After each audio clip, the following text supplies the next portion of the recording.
The day before the wedding, my sister-in-law, pregnant with twins, wanted to alleviate her wedding jitters by going to a bar to dance and relax. I tried my best to dissuade her, telling her to think of her unborn babies and not go to such disreputable places. The next day, shocking news came from the bar. A super wealthy man had hosted a lucky draw there the previous night. Many won prizes worth hundreds of thousands of yuan or more. The grand prize was the Mercedes car my sister-in-law had always coveted, worth millions of yuan. "It's all your fault. You made me miss out on that Mercedes as my dowry, and now my wedding jitters haven't subsided." My sister-in-law, Jessica, believing the grand prize should have been hers, angrily pushed me down the stairs. I wasn't dead when I tumbled down, but no one came to my rescue. My entire in-law family watched me writhe in agony in a pool of blood until I died, including the husband who claimed to love me more than anyone in the world. When I opened my eyes again, I was back on the day my sister-in-law went to the car dealership to look at new cars. "Oh, I love this Mercedes SUV so much. Mom, you and Big Brother should buy this for me as my dowry." Jessica stroked the Mercedes SUV, worth 1 million yuan, unable to let go, her eyes full of expectation as she looked at my mother-in-law and my husband, Lucas. "Lucas, are you out of your mind?" My mother-in-law glared at her. "The groom's family only gave 1 million yuan as the bride price, and you want this old woman to shell out 1.8 million for your dowry? That's not how business works. You don't start with a loss like that. You can only get a car under 200,000 yuan. Don't even dream of a single penny more."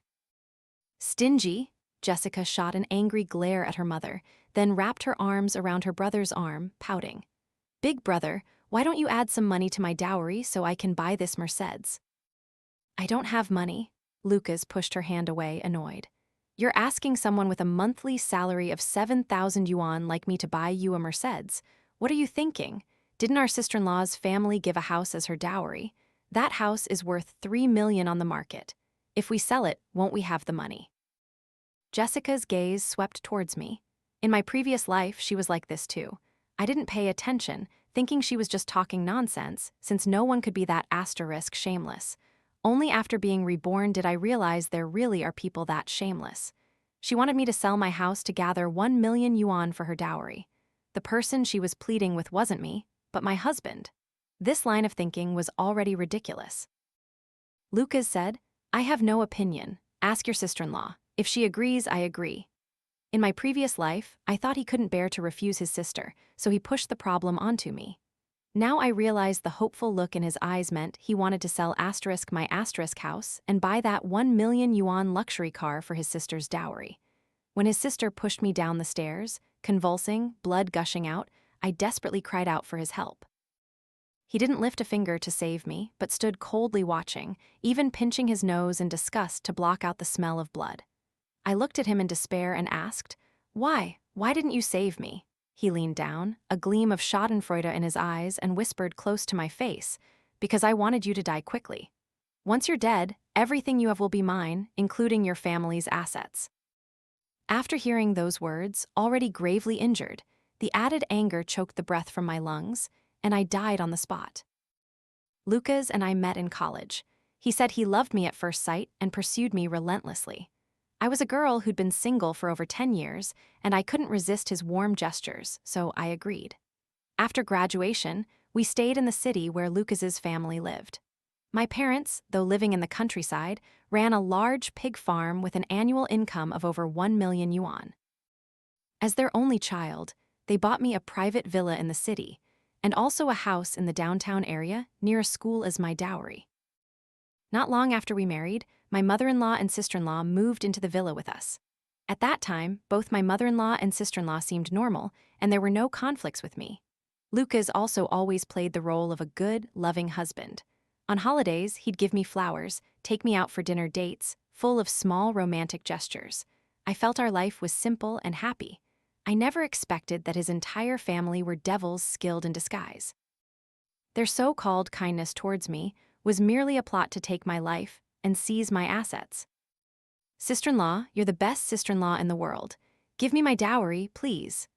Jessica let go of her brother's hand and walked over, just about to embrace my arm when I instinctively pushed her away. "Sister-in-law, what's wrong?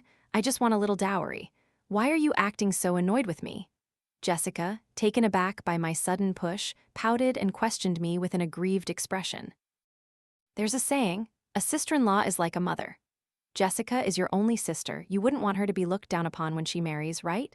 If she has this million-yuan luxury car as a dowry, it'll be her backing from her maternal family, and she can hold her head high. My mother-in-law spoke, then secretly tugged at Lucas's sleeve, pouting to signal him. He then chimed in, actually, we don't need to sell the house in the school district. After all, that area has connected key primary and secondary schools. It's a valuable asset, and our future children will need to go to school there. Buying a new house would be too troublesome. It's only 1 million, your parents can surely get it right away. Wife, isn't that right? Lucas looked at me with an expectant expression. At this moment, my silence was the voice of my maternal family. They were brazen enough to eye my parents' money, demanding my parents give their daughter money for a dowry. Their shamelessness was truly invisible. I said coldly, my parents' money didn't fall from the sky. It came from every drop of sweat and tear raising pigs. You want a luxury car as a dowry? Just use the 1 million yuan bride price. What else? Sister-in-law, why are you talking like that? That 1 million yuan bride price needs to be in my asterisk account so I feel secure. How can I spend it on a car for a dowry? If you won't borrow money from your parents, does that mean you don't see me as your sister-in-law, don't see me as family? Jessica stomped her foot, her eyes red-rimmed as she threw herself into her mother's arms, looking utterly wronged. My mother-in-law, feeling sorry for her daughter, hugged her and glared at me with dissatisfaction. Your parents only have you as a daughter, won't all their money be yours eventually? What's wrong with asking them to give Jessica some as a dowry now? If Jessica marries well and has support from a rich family, it's good for all of us.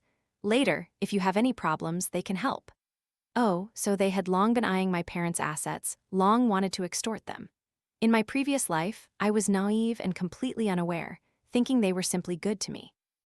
However, they didn't utter these words in my previous life, because when they wanted me to sell my house to buy a luxury car as a dowry, I got angry and left, failing to recognize their wolfish ambitions. After I angrily left, just like in my previous life, Jessica ordered a Nissan worth 200,000 yuan, went home dejected, and continuously made sarcastic remarks and complaints about me. I pretended not to hear, secretly gathered my assets, and planned for divorce, a plan to quickly kick their entire family out of my house. Jessica's best friend arrived and started to egg her on, telling her to go out and have fun before the wedding, relax a bit, and relieve her wedding jitters, otherwise she wouldn't have the chance after getting married. East City just opened a super huge bar, a really fancy place to dance. I heard only the city's rich and wealthy go there. They've even hired a dozen male hosts, barely dressed, to liven up the atmosphere. All of them are 1.85 m tall, with 8 packs, they're sports students. Jessica, while your belly isn't showing yet, go enjoy yourself, you won't have another chance later. Jessica's best friend tried hard to persuade her. In my previous life, when I heard her say that, I quickly analyzed the pros and cons, urging Jessica not to go to such disreputable places, saying it wasn't good for her, not good for the fetus, and not good for her reputation. Fearing she'd be stubborn, I even threatened that if she went to those places, I'd tell her fiancé. Now, not only did I not dissuade her, but I decided to incite her further. I spoke up from the side. Once a woman gets married, she loses her freedom, especially since you're pregnant with twins. When those 2 children are born, you won't even have time to comb your hair, let alone go out and party. Plus, you'll be married, and going out would be considered unvirtuous. Your mother-in-law and husband will scold you to death, your neighbors will gossip you to death, and others will curse you to death. What's more, by then you'll just be a messy, disheveled housewife, and even handsome guys won't bother approaching you. Her best friend nodded in agreement. Sister-in-law is married, she has the most say. If she went to a bar to dance, her family would definitely scold her to death. Jessica was tempted but still worriedly touched her belly. My pregnancy is only a little over a month, not stable yet. Will it be okay to go to those places? In this life, no one was advising her not to go. Instead, she was trying to convince herself. Fearing she might talk herself out of it, I continued, I don't know if you've heard. A friend of mine said that at the newly opened East City bar you mentioned, a super-rich magnate will be stirring things up tonight, hosting all sorts of lucky draws. Prizes are no less than 200,000 yuan, and the grand prize will be a million-yuan luxury car. Who knows who'll be lucky enough to win? If I weren't married and afraid of my husband's wrath, I'd want to try my luck too. Right. I heard about it too, that's why I came to invite Jessica. They say pregnant women are usually very lucky. Who knows, Jessica might win a prize, especially that million-yuan luxury car. It would be best if she could also bring me some luck so I could win a few tens of thousands. Her best friend quickly nodded, looking at Jessica with a face full of anticipation and longing. Jessica, imagine if you win that million-yuan luxury car as your dowry. How glorious would your wedding be then? Jessica's previously hesitant eyes immediately lit up. She touched her still flat belly, her eyes gleaming with greed. I have to go, if not for those 8-pack sports students, then for that million-yuan luxury car.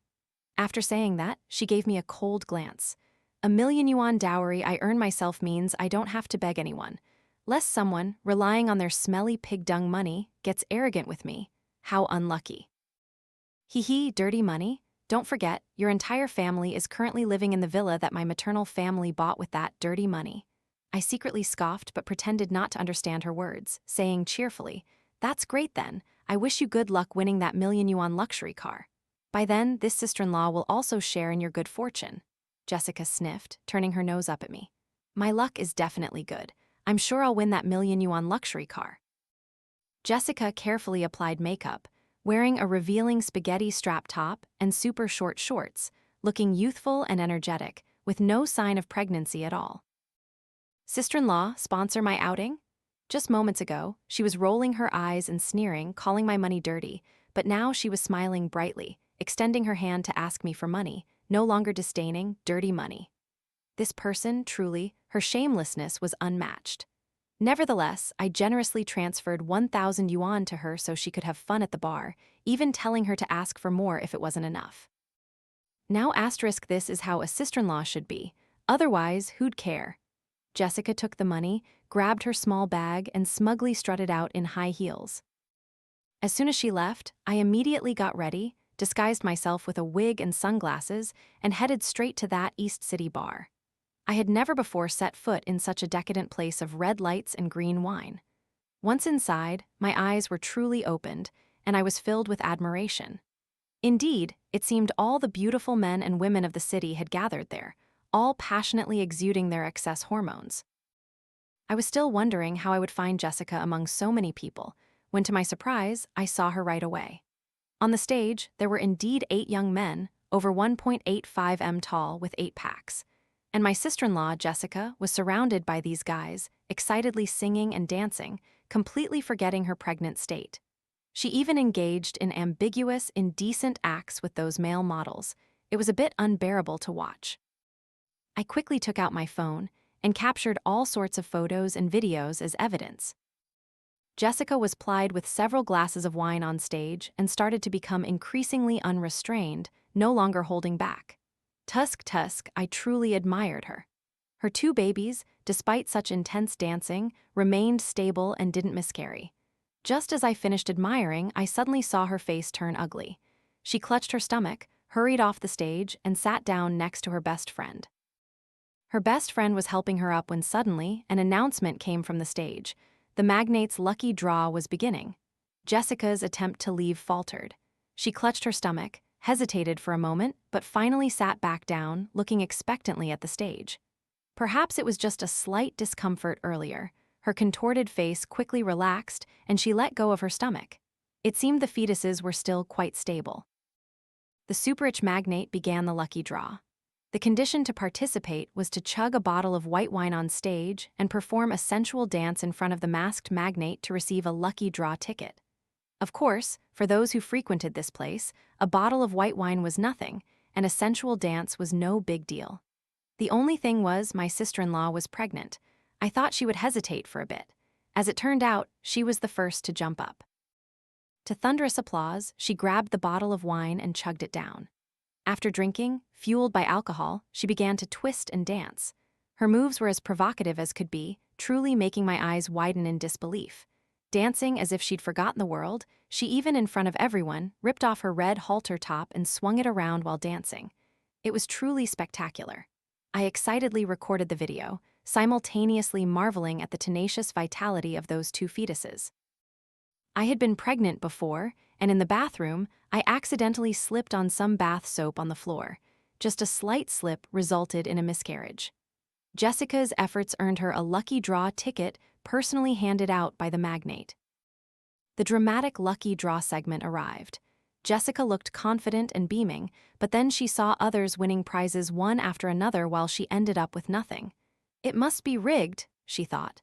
She clutched her ticket and angrily stormed up to the magnate handing out prizes. Clearly, I could have won the grand prize. Why didn't you give it to me? The club's security guards quickly surrounded her, preparing to seize her. The magnate waved his hand, signaling the guards to stand down. He asked coldly, "On what basis do you claim the grand prize is yours? My draw is fair and transparent, everyone can see that. Based on the fact that I'm carrying twins, based on the fact that pregnant women always have incredibly good luck." Jessica pointed to her stomach. Below the stage, a commotion erupted. She had just been drinking and dancing wildly. Everyone had witnessed it with their own eyes. No one believed these were the actions of a pregnant woman. Jessica was eventually thrown out by the club's security. The contents of her stomach rose, and she vomited violently onto the ground before collapsing unconscious. Meanwhile, her best friend had long since abandoned her, ashamed of her behavior. "Look what we found, and a real beauty too, perfect figure. Big score." Two ugly, repulsive men passing by saw Jessica, disheveled and unconscious, lying by the roadside. Each lifted her from one side and carried her away. I quietly followed behind, filming until they reached the hotel entrance, then returned home feeling relieved and satisfied. Not far from my doorstep on the side of the road, I saw Lucas with an unfamiliar woman pulling along a child. Feeling something was off, I quickly put on my sunglasses and, relying on my disguise from earlier, approached them. After overhearing their conversation, my entire body went cold. This woman actually had 2 children with Lucas, a boy and a girl, and one was about to start kindergarten. The woman was demanding kindergarten tuition money from Lucas, and also pressed him about when he would divorce me so they could divide my assets. "My love, just wait a little longer. I don't just want a small portion of her assets, but her entire inheritance and her maternal family's wealth." Lucas's words made my whole body turn cold, trembling, my heart pounding. Although in my previous life he watched me die without helping, wanting to seize my assets, which had revealed his wolfish heart to me, I no longer had any expectations of him. But now, to personally hear him plotting to harm me and steal my assets, I still couldn't accept it. Judging by his tone after killing me, he also intended to harm my parents. That way, as their only son-in-law, he could inherit all of my parents' assets. It was utterly vicious, utterly greedy. I quietly recorded a video of the two of them, then sent photos of the woman to a private investigator, asking them to help uncover her identity and when their relationship began. "Sister-in-law, help me, help me." Just after contacting the private investigator, and before I even got home, I received Jessica's faint plea for help. "What's wrong?" I pretended ignorance, deliberately asking with concern. "Sister-in-law, I'm bleeding heavily at the hotel. Please take me to the hospital quickly, I'm dying." I was about to coldly say, "Then call 911, but then I thought I still had to personally witness her misery. After all, she was the one who directly killed me in my previous life. The Lin family, I wouldn't spare a single one. I leisurely arrived at the hotel she mentioned, pushed the door open, and saw blood everywhere, an unbearable sight. She meanwhile was pale, weak, and trembling on the floor. "Sister-in-law, save me." Jessica saw me, her eyes gleaming with hope. "Don't tell anyone, just take me to the hospital first." "That won't do. At least you have to tell your fiancé. You two are getting married the day after tomorrow, and the baby you miscarried is his child too." I deliberately picked up my phone, pretending to make a call. "Don't," Jessica struggled with all her might, grabbing my phone, her eyes bloodshot. "If he finds out I'm ruined, he'll demand the 1 million yuan bride price back. Sister-in-law, please don't say anything." All right, I won't say anything, not a word." Seeing the hotel staff also arriving, I had no choice but to play the Good Samaritan, taking her to the shabbiest small hospital nearby. After paying her hospital fees, I still thoughtfully contacted her fiancé. After all, I was eager to watch their next dramatic turn. Jessica's fiancé, Victor, and his entire family rushed over. Oh my goodness, my two precious grandchildren. What happened to you? You took 1 million yuan as a bride price from our family, and you couldn't even take good care of my two precious grandchildren. Victor's mother entered the hospital room, crying and scolding Jessica. Jessica froze for a moment, then her eyes filled with hatred as she looked at me, her eyes red-rimmed as she pointed at me, crying, "It's all her fault, my sister-in-law. She couldn't have children, so she was jealous I was pregnant with twins and pushed me, causing me to miscarry." In an instant, I became the target of their attack. The entire Huang family glared at me, their angry eyes like sharp arrows. Victor suddenly picked up a chair, furiously intending to throw it at me. "Wait, listen to me first." I quickly ducked behind a doctor who had just entered, shouting loudly, "I didn't push her. She went to a bar on her own, drank alcohol, danced, and was picked up by someone and taken to a hotel, causing the miscarriage." Victor's raised hand paused, and he looked at Jessica. "Sister-in-law, you clearly pushed me out of jealousy, causing my miscarriage. How could I possibly go to a bar to dance and drink? How could you maliciously slander me like that?" Jessica, looking pitiful, burst into wrong tears, staring at me with an incredulous expression. As soon as Victor heard this, the chair he was holding was once again directed at me. "I have video evidence." Fearing he'd impulsively beat me to death, I quickly raised my phone and said, "Victor, don't believe her. She just wants to slander me." Jessica, of course, didn't believe I would follow her to the bar and record video evidence. She just thought I was making baseless accusations and wanted Victor to beat me to death immediately. "Don't act rashly. Murder means paying with your life." The doctor, shielding me, said to Victor, "The patient, when brought in, reeked of alcohol. She clearly had been drinking. It's my sister-in-law. To slander me after pushing me and causing my miscarriage, she forced me to drink when I was weak." Jessica, her eyes bloodshot again, screamed, "She's a devil. She doesn't want to see me happy. She wants to ruin me. Victor, you must avenge me and our two children." Sobbing. Victor, simple-minded and completely thoughtless, was incited by Jessica and again prepared to throw the chair at me. Luckily, his mother, hearing the doctor mention, "Murder means paying with your life," retained some rationality and quickly stopped him. "That wicked woman killed our two grandchildren. We'll use the law to punish her. If you kill her, you'll be a murderer and face the firing squad. Then our Huang family line will end. Oh, my poor grandchildren, you died so tragically." Jessica caressed her belly, crying with an expression of extreme pain. She cried so much that Victor again raised the chair, intending to hit me. As for me, at this moment, I had turned on the TV, connected my phone to project the screen, and played the videos I had recorded at the bar. "See for yourselves, am I slandering her, or is she slandering me?" The Huang family looked at the TV, seeing Jessica dancing wildly and promiscuously, and everyone's faces darkened. "No, that's not me. Sister-in-law used AI face-swapping technology to frame me." Despite the clear evidence, Jessica still adamantly refused to admit it. "Victor, she has a mole on her back, you know that, right? Look closely." I had anticipated she would pull this trick, so I immediately projected high-definition photos of Jessica, disheveled, drunk, and unconscious by the roadside. Of course, pictures of her being dragged into the hotel by those two men were also shown, and the audio recording of her calling me for help and the recording from the hotel telling me not to tell anyone were all played. Jessica could no longer deny it. Her face turned ashen as she glared at me, gritting her teeth and asking, "Sister-in-law, why do you want to push me to my death? How can you be so vicious? You're not as vicious as me. Just now, you incited Victor to beat me to death. If Victor killed me, your entire family could inherit my assets, and Victor would become a murderer and face execution. You could then comfortably enjoy that 1 million yuan bride price and continue your depraved lifestyle." I said coldly to Victor, "This wicked woman, kill her quickly." Victor raised the chair and forcefully threw it at Jessica. Jessica's head immediately split open, bleeding, her nose was crushed, and her face was torn. The Huang family quickly pulled Victor back, not allowing him to continue. I coldly walked away, pretending to be too lazy to watch the drama unfold behind me. In any case, Jessica wouldn't have a good ending. Upon arriving home, my mother-in-law, still oblivious to her daughter's situation, was leisurely watching TV in the living room, imperiously issuing orders to the hourly maid.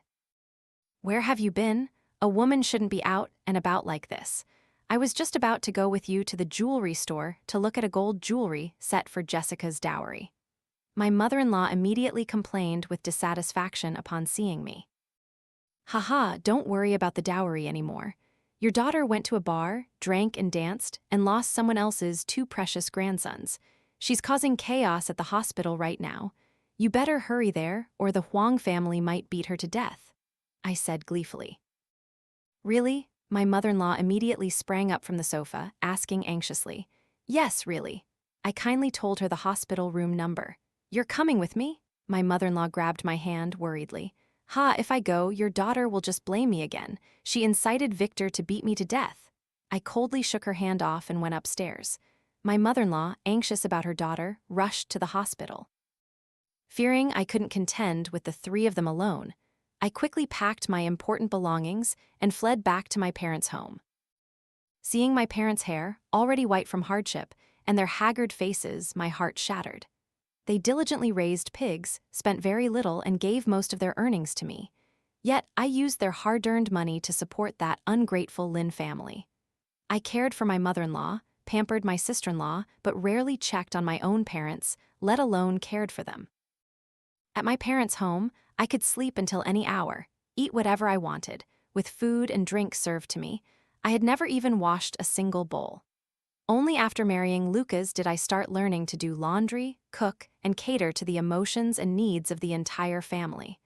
I became a virtuous wife and capable mother, never expecting such an outcome in return. Lily, why are you crying? My mother saw my red eyes and worriedly reached out to wipe my tears, asking, Did Lucas bully you? Tell your father and me what happened, we'll take care of it. If you can't live with him, divorce him. Your father and I support you. I couldn't hold back anymore and burst into my mother's arms, sobbing uncontrollably.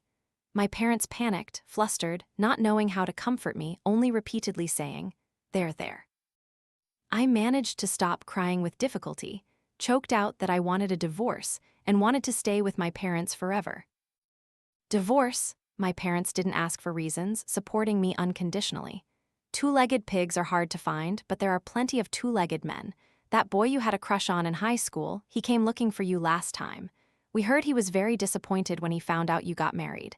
If you get divorced, who knows, maybe you can be with him. In high school, I had secretly admired a boy for 3 years. He was just too excellent, too handsome. I was self-conscious and never dared to confess, keeping it hidden in my heart. However, now that I had died and come back to life once, I only wanted to cherish my parents. I wasn't thinking about anyone else. The private investigator sent me the woman's file. She turned out to be from the same village as my maternal grandmother. Later, she moved to the city with her parents, living next door to Lucas's family. In high school, she was already involved with him, didn't go to college, and quickly had children. Lucas was the father of the children. Thinking about Lucas pursuing me while simultaneously having children with that woman, I trembled with rage. I fully understood then that Lucas pursued me not because of love at first sight, but because my parents' pig farm was making money.